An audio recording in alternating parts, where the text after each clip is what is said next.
Happy Easter, everyone. Well, this is an Easter like none before, I would imagine for you as well as for me. This year, I can say in our house there are no jelly beans, no marshmallow chicks, and no chocolate bunnies. Even more than that, there are no family gatherings this year, no gatherings of any kind, no religious gatherings, and it's a lot different. And I want to honor, too, that for some, I know there are thousands of people who are experiencing personal loss, and we want to honor that. And also to realize that many are experiencing also food and financial insecurity even more than normal. So while we hold that in mind, it's important for me to be grateful because I am not particularly negatively impacted, and I'm very blessed, and I know that.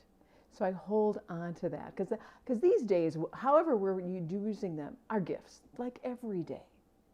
I think of hearing about the generosity and the caring that's going on in our greater community, the risking for us that's being done by our essential workers, and I'm so very appreciative of that. And so when I was thinking about this Easter, 2020, different than all the rest, I thought of an Itzhak Perlman story that I had heard a long time ago, but I wanted to share with you because I think it fits again. And Itzhak Perlman, the violin virtuoso. And this took place November 18th, 1995. And he was headed on stage to do a concert at Lincoln Center in New York City. Maybe that's why it came to mind right now. But anyways, if you've ever been to a Perlman concert, you know that getting on stage is no small feat for him because he was stricken with polio as a child. So he walks with the aid of 2 braces on his legs, and then he uses 2 crutches. So it takes him a while to get across the stage. And at this concert, he made his way across the stage. Someone described it, he majestically walks, but yet it looks like it may be painful. He got to a seat, sat, unlocked the braces so that he could bend 1 foot behind him and then put his other foot out front. He leaned over, picked up his violin, took a breath, nodded to the conductor, and they began. And then very shortly into the piece, not even a minute, all of a sudden there was this loud sound. Sounds like a gunshot. If you've ever heard a violin string break, that was the sound. Everyone heard it. And the music stopped. And everyone was expecting that probably what he would do is he would then relock his braces, slowly walk across the stage, go get either a new violin or a new string or whatever it is they do when things like that happen. And people had that expectation that that's what would take place. So they kind of took a deep breath and sat down knowing that it was going to be a while before the concert continued. But it didn't happen that way. Instead, Itzhak closed his eyes, he paused, he took a deep breath, and he signaled for the conductor to begin again. And the orchestra began, and he began to play from where they had left off. And he played with more passion and more power and more purity than he ever had before. Now, anyone who knows anything about playing a violin knows that it's impossible to play a symphonic work with just 3 strings. But that night, Itzhak Perlman refused to know that. In fact, a woman who was in the audience wrote about the concert afterwards, and this is what she said. You could see him modulating, changing, recomposing the piece in his head. At one point, it sounded like he was detuning the strings to get sounds from them that they had never made before. When he finished, there was an awesome silence in the room, and the people rose and cheered. And there was an extraordinary outburst, of course, of applause from every corner of the auditorium. So we were on our feet screaming and cheering, doing everything we could to show how much appreciation we had for what he had done. He smiled, wiped the sweat from his brow, raised his bow to quiet us, and then he said, not boasting, but in a quiet, pensive, reverent tone. You know, sometimes it is the artist's task to find out how much music you can make with what you have left. I love that. Sometimes it is the artist's task to find out how much music you can make with what you have left. And I'm thinking our task right now is to find all the joy, all the love, all the passion we can with our lives as we have them left right now, because some of them have been constrained somewhat at this time. So finding the joy, and I've been seeing stories about this on the news. There was a wonderful story of children who took sidewalk chalk, multicolored, and started painting the bricks on their house so their house would look like a rainbow. Nice parents allowed them to do that. I like that. Anyways, it got so popular with the people who were going on their walks past the house, the kids kept going. And then when they got to where they couldn't reach anymore, the parents got out ladders and they started chalking the brick in multicolors of their house for their children. I thought, how terrific. In my neighborhood, my neighbor, who was a grandma, I observed she was being picked up by her daughter. Then they were loading Easter baskets and so into the car. And my neighbor had a cloth mask on, and her daughter, who was picking her up, had a cloth mask on too. But her cloth mask was white, and she had attached a pink fuzzy nose to it and whiskers. And then she was wearing tall bunny earrings, or ears going up into the air. It was adorable. I thought, how wonderful. Because when you looked at her, you didn't think, oh, protective mask. You thought, oh, isn't that fabulous? And so, hence, I tried to find the biggest Easter bonnet I could find to celebrate today as well, to get in the spirit of it. Because this Easter is going to, is different. It has some of the old in it, and it's probably going to have some new in it. And our life is going to probably be like that going forward, while we are still in the midst of a pandemic and then beyond. That we'll have some of the old will come forward, but some of it will be gone. And of course, our invitation is to not resist. And I was thinking of the old Sodom and Gomorrah story, from Genesis, where the angel came to Lot and said, take your wife and daughter and get out of town, and get out as fast as you can, and whatever you do, don't ever look back. And of course, on the way out, Lot's wife looked back at the destruction that was happening, and she turned into a pillar of salt. I love that idea, because salt is it's a preservative. And also, if you turn it into a pillar of salt, you're kind of stuck. You aren't going anywhere. And when we keep looking back to what was, we can get stuck. And so it's kind of a simple reminder to me that don't keep looking back. And that looking back might be about the job that you had that you may not have anymore. I understand that. It may be about the balance in your savings account or in your 401s and all that other stuff that may not be what it was before. Or it could be other things too. You could be looking back at past relationships, spouses.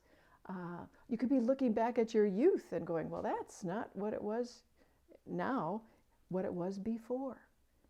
But we look at that fondly, but we look forward and keep moving. And that includes judgments. If you feel badly about some of the choices you made, we let it go and know that we can make new choices now. Because resurrection, which is what we're celebrating here on Easter Sunday, isn't it? Metaphysically, to me, means the power to overcome, to be reborn, to renew, to move forward. And whether that's in your health, your peace of mind, your finances, your relationships, whatever it is, it's like if you have been ill and you become healthy, that is the resurrection. That is that life energy flowing through you, healing your body. It's a raise in consciousness, isn't it? And if we're concerned about financial challenges, when you raise your consciousness to an understanding that our source is God, godness, divinity, great mystery, whatever you want to call it, and not your bank account, That's raising your consciousness. That's a resurrection, a raising of our thinking. The resurrection principle says that the power of life, which is eternal, is stronger than anything. I like that. Because without that principle, every time we saw a leaf fall off a tree in the fall, we go, oh my gosh, the tree's about done. No, it's not. It's just transforming. And every time we saw a petal fall off a flower, we go, oh my gosh, the plant's almost done for. And every time we, cut our finger or skinned our knee, which was kind of my regular stance when I was younger and hopefully less frequent now, but not gone totally, it does not mean that my life span is being shortened. No, because I resurrect beyond that. My body has that eternal life energy in it that heals. Every time we have a sorrow or a disappointment, that doesn't mean over the long term that it diminishes our hope and our resiliency. In fact, many times it does just the opposite when we have a resurrection in thinking and raise our consciousness. Ernest Holmes, wonderful New Thought author, wrote in Science of Mind, the resurrection is the death of the belief that we are separated from God. It's the death of the belief that we're separated from God. I like that. Charles Fillmore, who's the co-founder of Unity, wrote in The Revealing Word, Easter is the awakening and raising to spiritual consciousness of the I am in man, which has been buried in the tomb of materiality. Easter is the awakening to spiritual consciousness. It's raising how we see things. It's rising up in consciousness, isn't it? It's where we contemplate the depth of our divine potential, where we realize how amazing we are. We let our light shine, and we've got our way shower, which was Jesus, who did just that. He was very audacious, was he not? He was bold. He was what you call ahead of his time for the people that he was hanging out with. He was a feminist before they were feminists. He was true to himself and what he knew, and he lived from that. And of course, he said things like, even greater things you will do. And I don't think he was just being polite. He meant it. He was inviting us to come into the realization that we are, as he is, these amazing divine beings. And he said, I came that they may have life and have it abundantly. And for me, what that means is he came to show us how to live from that fullness, that understanding of the truth of who we are.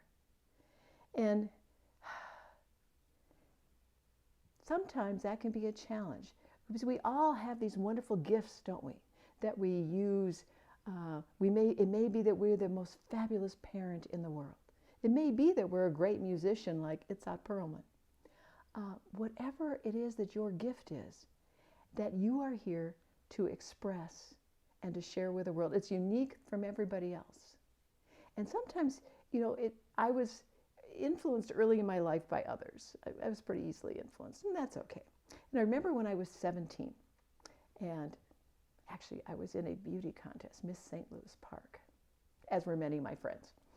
And for one of the first event they had one evening was where each contestant got up and spoke. They asked her a question or something. I don't even remember what the question was, but I remember I got up and spoke. And I was really quite eloquent. I talked about, I still remember it, and it's a while ago. It was about, I said we should reallocate our resources, both human and financial. And then I went on and on. It was really quite good. And this was it was at the height of the Vietnam War. So it was quite poignant. And after the question and answer, when that was all over, a couple of the officials came up and congratulated me and said, well, that was very good. We were quite impressed with you. And I was like, woo, this is good. And then a little bit later, one of my friends who was also in the contest came up and said, and I don't remember exactly what her words were, but the content I took to heart, which was, you were a little too much, a little too confident. I don't think we'll like you quite as much if you're like that. I took it to heart. And so the next time when they asked us some more, we did some more public speaking, and I remember I shrunk intentionally. I hemmed and hawed and tried to be a little less certain. Now that was a good lesson because I learned from that. And years going forward, when people would volunteer to critique my speaking without me even asking, it's kind of interesting. And I remember one person said to me, he said, you know, you should never use humor because you're talking about very serious subjects. And by then I knew to pause and not just take in that information. I knew to say, is that true for me? It may be true for them, but for me, what I'm to be about doing, not so. And then someone else came up to me a few years later and said, you know, we really think you should speak more like this guy. That would be so much better. We would appreciate that. And I thought, that guy's really good.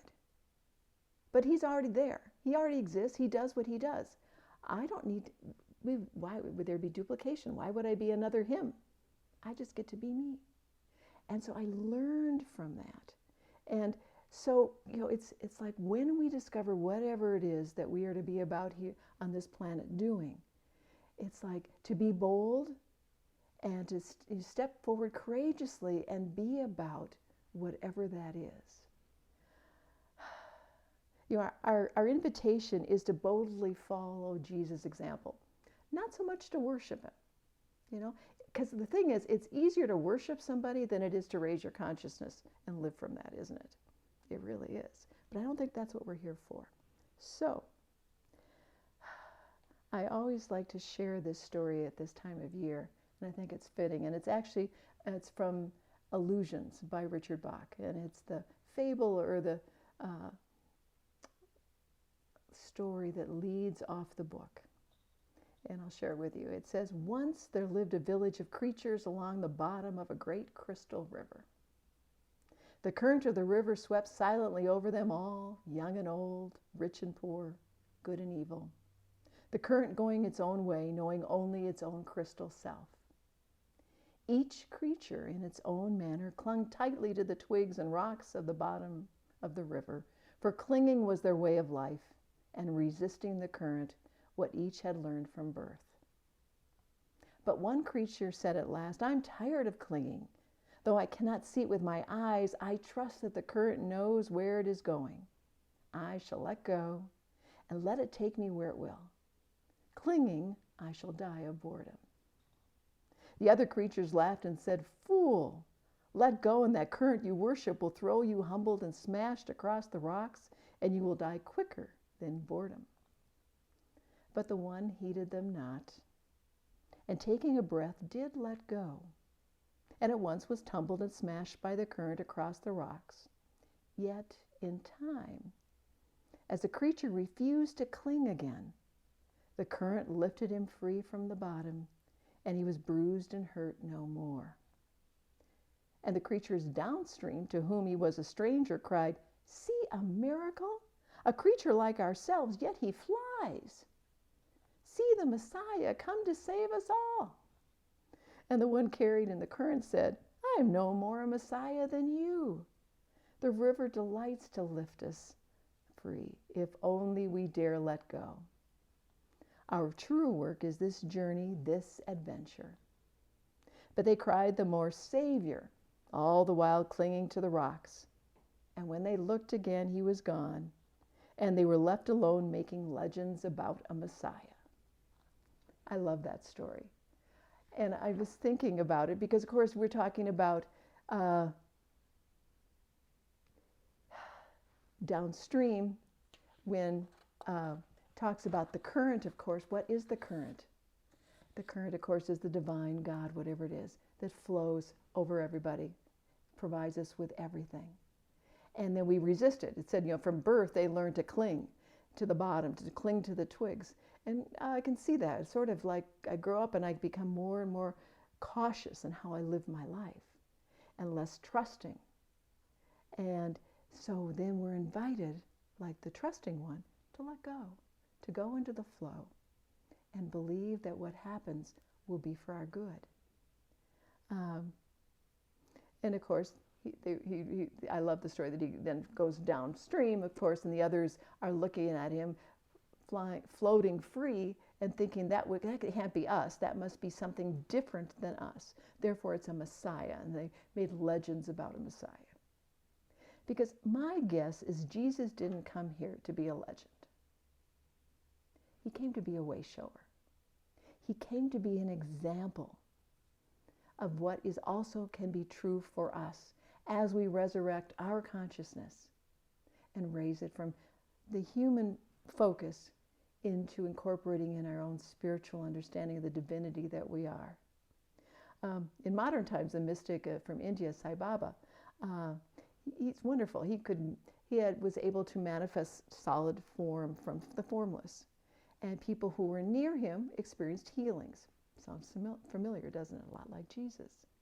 But a Western reporter once interviewed him and said, "Are you God?" And Sai Baba said, "Yes, I am." And the people around him were a little stunned. And then he went on to say, "And so are you. The only difference between you and me is that I know it and you doubt it." I like that. The difference between Jesus and us is he knew who he was, and we can doubt it. So, as we're doing Easter this year, a little bit different. And I must admit that 2 months ago, I thought that social distancing had to do with kind of moving away from people you had nothing in common with. I did not have the new definition, which is using it because you care so much. And quite honestly, I thought flattening the curve meant wearing a minimizer bra. But we've changed. We're evolving. Things are coming up now. So I'd like to close out with what Eric Butterworth said. And he's a wonderful unity minister. And he said, "The open tomb of Easter morning says to you, you can become what you innately are. And this innateness of you far transcends anything you've ever conceived of yourself in your wildest flights of fancy. There is within you a person of stature, of genius, of mastery, struggling to be released. And if you get into the spirit of Easter and let it happen to you, you can believe that every stone of limitation will be rolled away from your tomb." So my invitation for myself and for you this Easter is that we step into being the audacious person of stature and genius and mastery that we truly are. And that as we do that, we will experience an amazing, maybe yet different, but an amazing Easter. Happy Easter to you all. I love you, and so it is.